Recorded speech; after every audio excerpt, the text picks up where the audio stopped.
Late night bites with friends? Already hard to beat. That first too hot bite of fries you couldn't wait for, followed by ice cold Pepsi. Now that hits different. Suddenly, the energy kicks back in, the night goes longer, and the laughs don't stop. Because Pepsi brings out more flavor, more fun, and more of the moment. Food deserves Pepsi. Grab a Pepsi Zero Sugar today.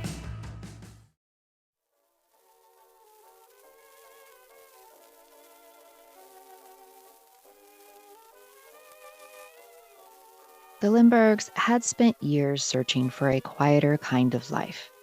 Highfields was supposed to be their refuge from fame, a place where Charles and Anne could simply be parents to their son Charlie and to their future children. Instead, in a single instant, their world turned into a living nightmare. You're listening to True Crime of the Historical Kind. This is part 2 of the kidnapping and murder of Charles Lindbergh Jr., Hour of Lead.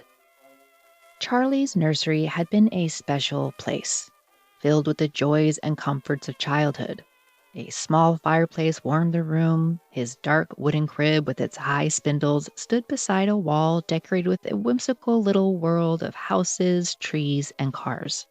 This was where Charlie was sung lullabies as he was put to sleep, where he would wake up with big morning smiles, bouncing in his crib, reaching out to be picked up. Here, things were simple. Now, it was empty and full of dread. And yet, it looked untouched. Charlie had been put to bed for roughly 2 hours or so, with everyone else in the house awake, which meant that whoever had him had entered the home with apparently little concern that they might be caught. Who would be so brazen? The idea that a stranger had somehow slipped inside the house and taken Charlie seemed impossible. Then Charles Lindbergh noticed something. The window appeared raised, and the shutters on the nursery window were open. Resting on the windowsill was a small envelope. Every instinct said to tear it open, to get some kind of answer. Who was in here? What did they want? Where were they taking Charlie? It must have taken so much restraint, because Charles refused to let anyone touch the envelope, wanting to preserve whatever fingerprints might be on it. So, for now, it would sit there, unopened. Charles was already moving quickly. He armed himself with a rifle, while Ollie Whately was told to telephone the local police. Charles also called his attorney and close friend, Colonel Henry Breckinridge, and the New Jersey State Police were alerted. Then Charles and Whately went out into the cold darkness to search the grounds. The very same woods that had once promised privacy now stretched out around them, in what felt like an impossible expanse to search. Meanwhile, Anne was frantic. She thought she heard the cry of a child, so she rushed to the window, throwing it open. Elsie Whately quietly said, "It was just a cat, Mrs. Lindbergh." Elsie would later recall that Anne moved about the house in a sort of haze, half in disbelief. The thought that Charlie was truly gone was simply too much to comprehend. For Anne, in those first terrible hours, her mind kept returning to the only thing that she knew for sure, and that was that Charlie had a cold. And now he was somewhere out in the dreary night, and she wasn't there to keep him warm or comfort him. Outside, the search continued. Beneath the second-story nursery window, there were deep impressions in the mud where a ladder appeared to have stood. There were some muddy footprints around it, but that didn't reveal much. Some appeared unusually smooth, as though the shoes may have been covered in cloth. It didn't take long for the Hopewell police to arrive, followed by the state troopers. Soon, flashlights and calls for Charlie were cutting through the darkness as the search spread further across the estate. Then, a short distance from the house, they found the ladder itself. Farther out, investigators were able to pick up a trail of fresh footprints leading away across the property. They followed the tracks southeast. They were oddly never measured or cast, though. They found that the footprints crossed the road and seemed to end near impressions believed to have been left by an automobile. It left the frightening realization that if whoever had taken Charlie had reached a waiting car, they could be miles away by now in any direction. They shifted their focus to what they had and examined the ladder. It looked homemade, built in 3 sections that could be extended, then deassembled so it could be carried or fit in a vehicle. What was especially strange was that the ladder was broken. The side rails had split right where the 2 lower sections joined, as though they had collapsed under weight. Was that the sharp crack Charles had heard around 9 p.m.? The sound of the ladder giving way beneath the kidnappers and Charlie's weight? It was a chilling thought. It was after midnight when a fingerprint expert finally arrived and dusted the envelope. Unfortunately, the prints yielded nothing. And stranger still, there weren't any usable prints throughout the entire nursery, though there were traces of muddy footprints. Had the room been wiped down, or maybe the kidnapper had worn gloves? At least now they could read what the note even contained. When it was finally opened, the handwriting was crude and the spelling was poor. It read, "Dear Sir, have $50,000 ready. 25,000 in $20 bills, 15,000 in $10 bills, and 10,000 in $5 bills. After 2 to 4 days, we will inform you where to deliver the money. We warn you for making anything public or for notify the police. The child is in good care. Indication for all letters are signature and 3 holds." And indeed, at the bottom of the page was a sort of signature, 2 interlocking blue circles with a solid red circle at the center, and 3 tiny holes punched through the paper. So there it was, the reason Charlie was snatched from his crib. $50,000. Which, in 1932, in the depths of the Great Depression, was a lot of money, worth well over $1 million today. People were desperate, and desperation can lead to awful things. Even still, this was unprecedented. All that mattered now was arranging an exchange and getting Charlie home safely. Except the note had warned them not to involve the police, and the police were already there. Still, in those first hours, there was every reason to hope that this could be a terrifying but short scenario. If money was what the kidnappers wanted, then money they shall have, and no harm needed to come to the child. Charles was so confident that this could be resolved quickly that he believed Charlie might be home by noon. That next morning, the world found out. The New York Times ran the story across the entire front page. "Lindbergh baby kidnapped from home of parents on farm near Princeton, taken from his crib, wide search on." Police set up checkpoints across New Jersey, stopping cars and writing down license plates. Ferries and tunnels in and out of New York were watched. Descriptions went out in every direction. A fair-haired, blue-eyed boy, 20 months old, a deep dimple in his chin, along with the few photos the family had of Charlie. The main photo showed him with his blonde curls, though those curls had recently been trimmed, meaning that the image the entire world was searching with didn't quite match what Charlie looked like. And the circulars listed Charlie's height as 29 inches. But at his last checkup, only about 2 weeks before the kidnapping, his own pediatrician had measured him at closer to 33. The discrepancy may have simply been an error, that somewhere in the chaos of getting the description out, 2 feet 9 inches was copied down as 29 inches. The perfect lunch combo. That first bite of your favorite sub, followed by ice-cold Pepsi. Add a couple of friends, and now that's next level. Suddenly, the laughs get louder, the stories keep flowing, and the food tastes better. Because Pepsi brings out more flavor, more fun, and more of the moment. Food deserves Pepsi. Grab a Pepsi Zero Sugar today. And while everyone across the country was looking for Charlie, the attention around Highfields was intense. Airplanes circled overhead as photographers captured the estate from the sky. Cars lined the narrow country roads for miles. Sightseers and well-wishers began arriving, and before long, vendors were working the crowds. It was a media circus. But perhaps all of that media attention could actually be useful if it meant the whole country was on the lookout for baby Lindbergh. Anne made a desperate appeal through the press. She gave them Charlie's daily diet. Half a cup of orange juice when he woke, milk throughout the day, cooked cereals, eggs, It was in the hope that somewhere, whoever was caring for Charlie might give her sick little boy the familiar foods he was used to. For the police, they were facing a crime unlike anything they had ever encountered. State laws were limited, resources were stretched thin, and federal investigators had nowhere near the authority that they have today. J. Edgar Hoover offered the assistance and resources of the Bureau of Investigation, but oddly enough, kidnapping itself was not yet a federal crime. Heading this high profile investigation was Colonel H. Norman Schwarzkopf, the superintendent of the New Jersey State Police. He was now running the biggest case in the country with the famous Charles Lindbergh, America's hero as the father of a missing child being held for ransom. Schwarzkopf admired Lindbergh and referred to him as Colonel.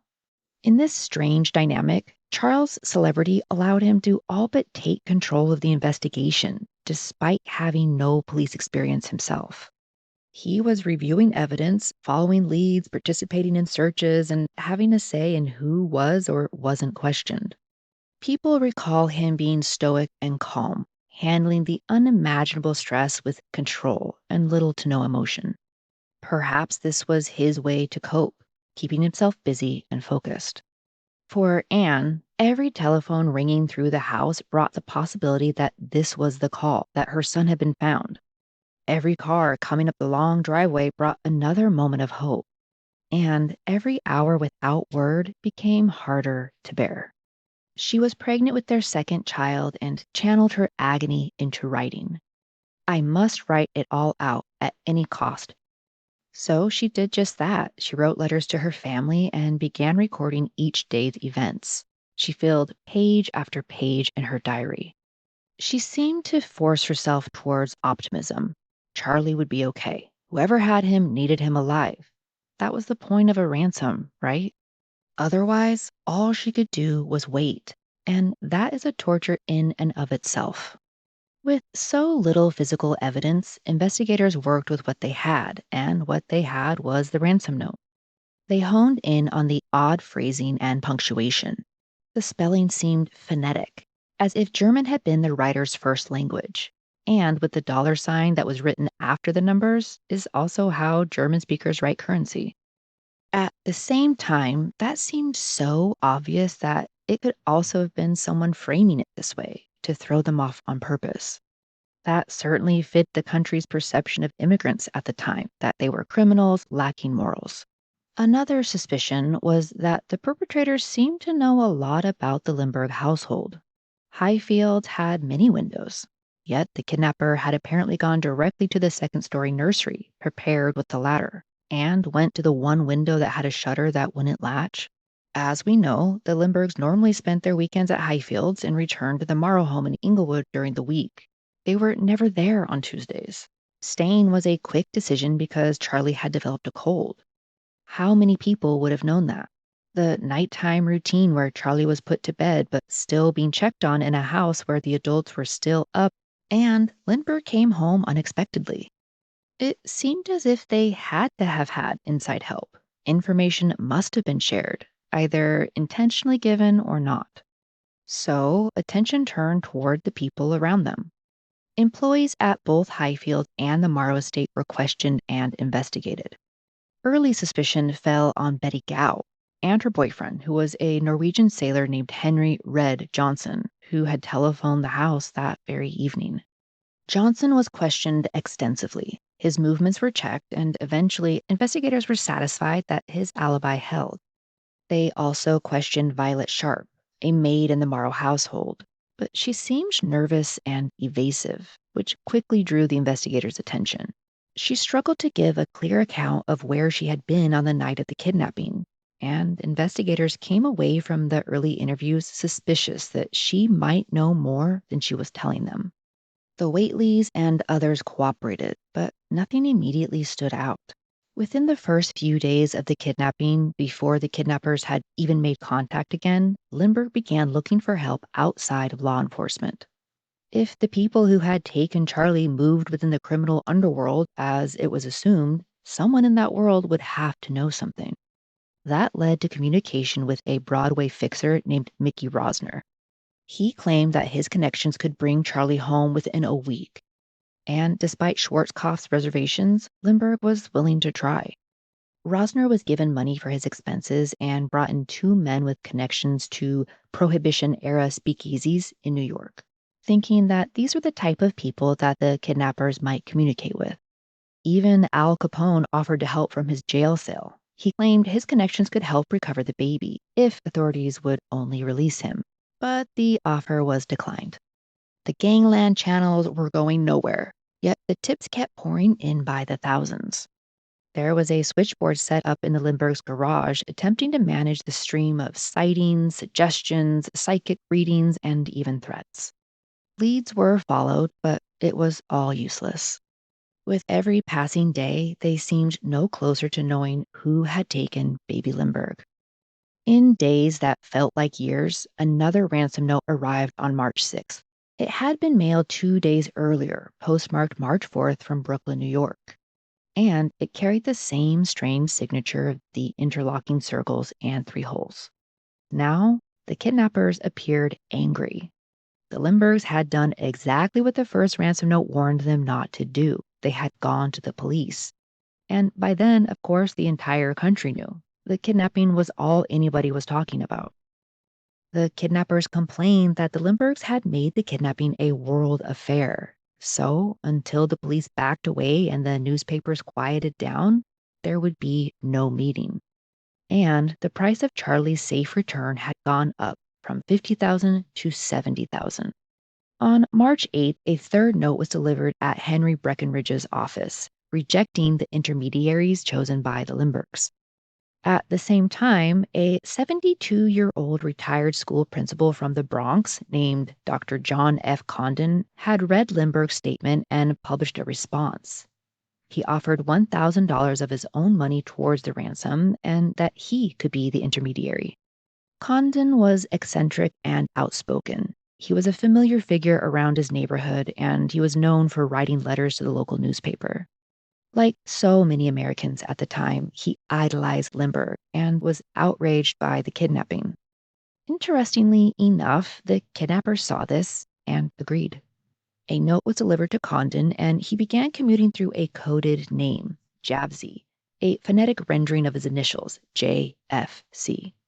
The Lindberghs also accepted, and soon Condon was authorized to be the one to take the money in the exchange. On March 12th, a taxi driver delivered a note to Condon telling him where to find another note underneath a stone near the subway station. Condon found that note, and it instructed him where to meet that evening. So, on the evening of March 12th, just under 2 weeks after Charlie had been taken, Dr. Condon followed the instructions that led him to the Woodlawn Cemetery in the Bronx.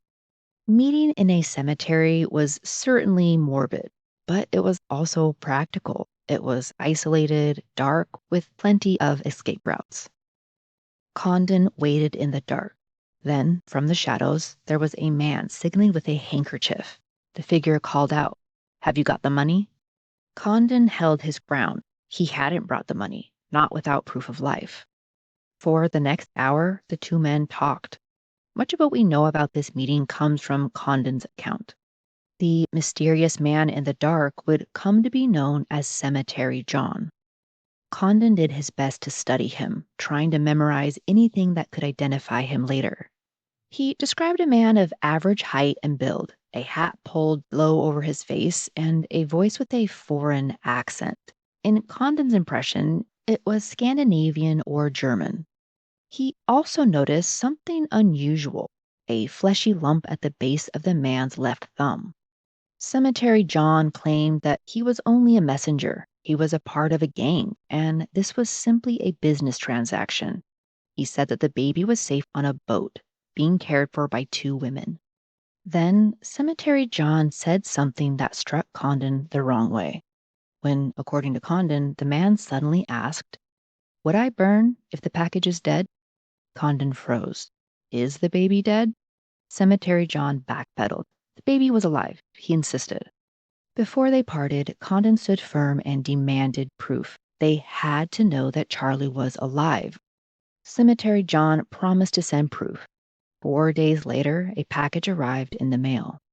Inside was a gray wool sleeping suit, the outer suit Charlie had been wearing over his flannel shirt the night he was taken.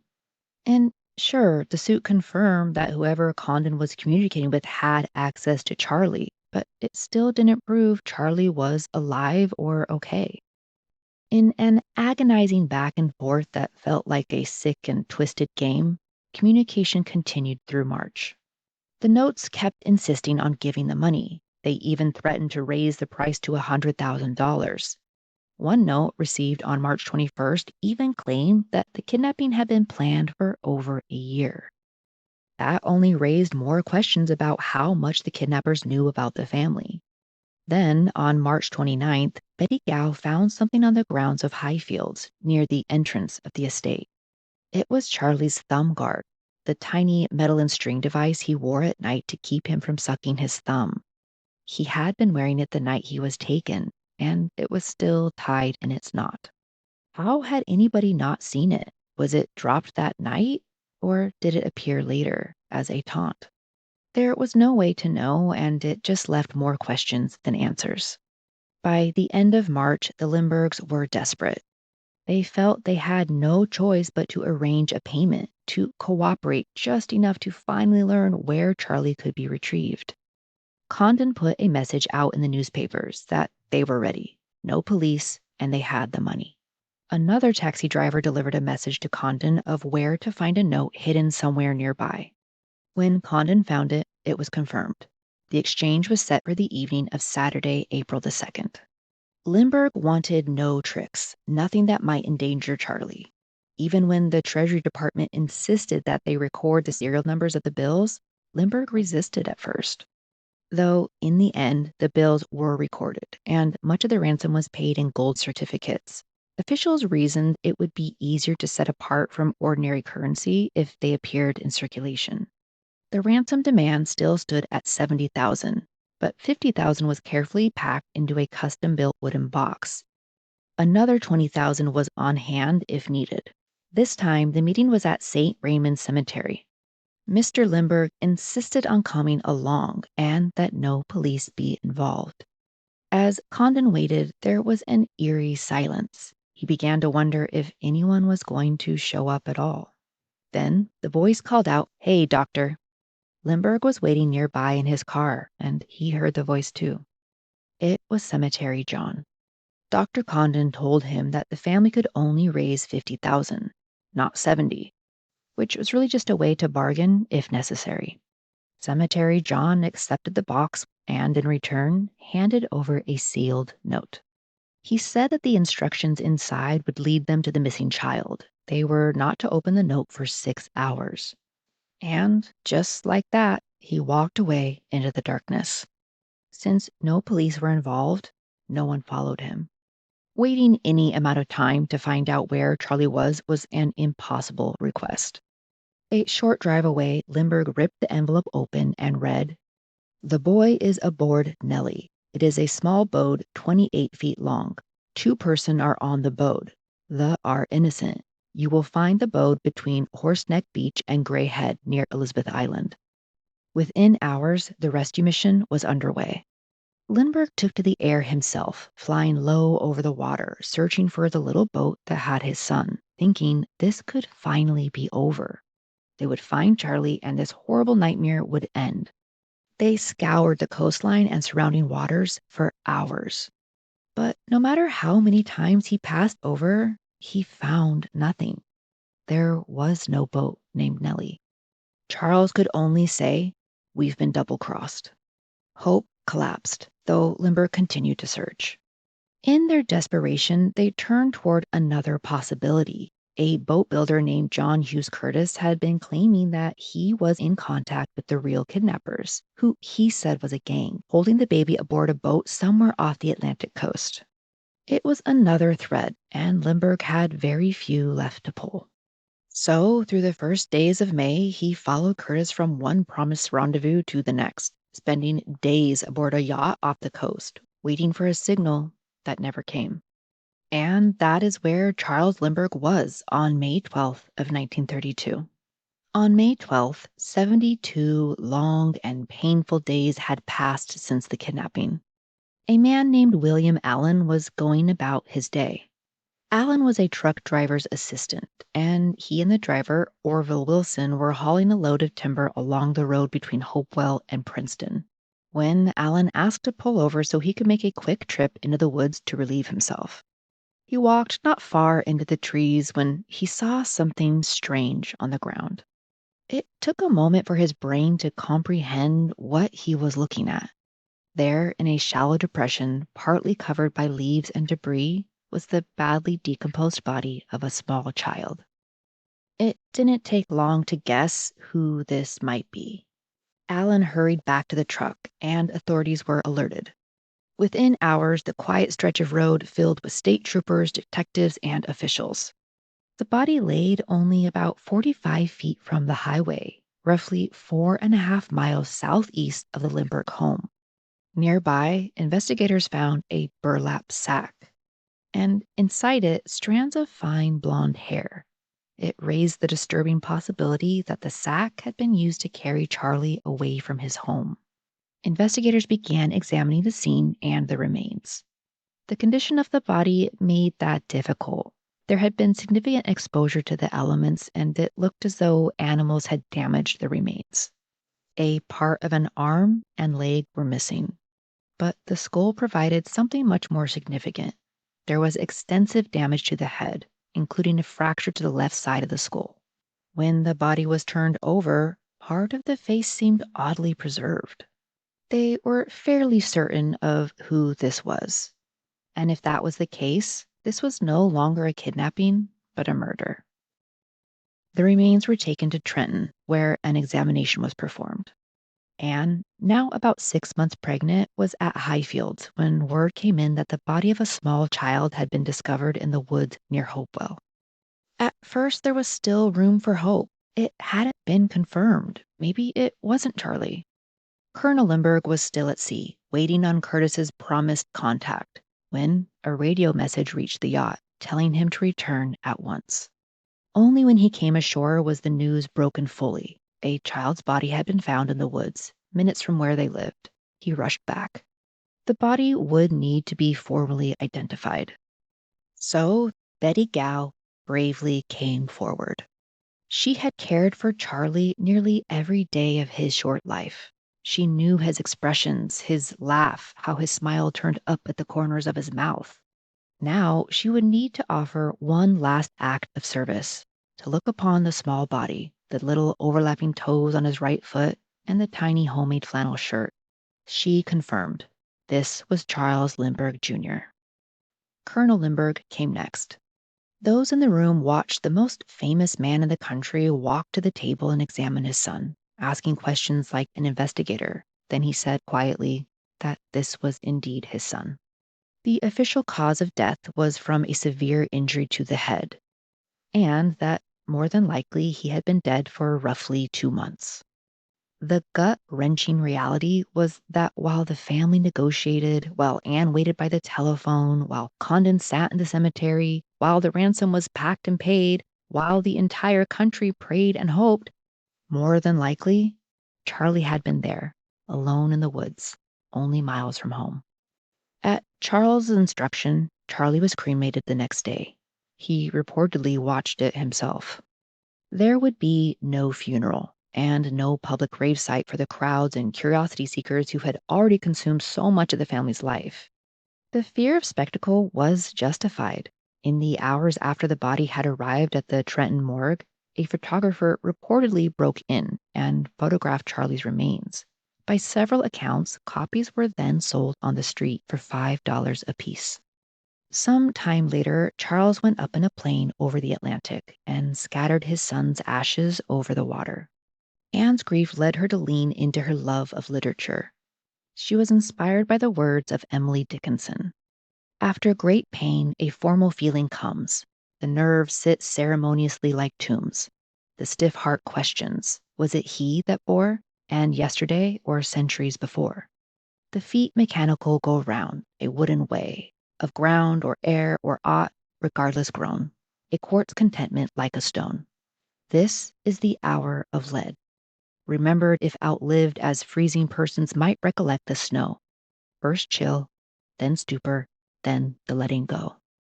Anne would later use those words for inspiration for her own book, Hour of Gold, Hour of Lead. In real time, the search was over. Charlie had been found, yet there were no significant leads to explain who had done this to their family. Whoever was responsible was still out there. Was their second child at risk too? The only trail to follow was the $50,000 with carefully recorded serial numbers. Soon, that money would be spent, and those numbers would slowly begin to circulate through the American economy.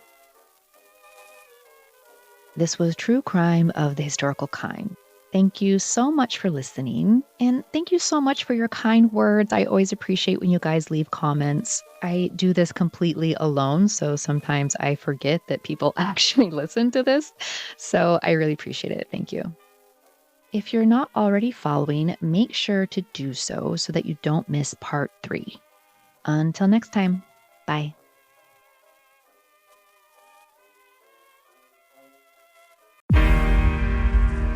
I'm not giving up.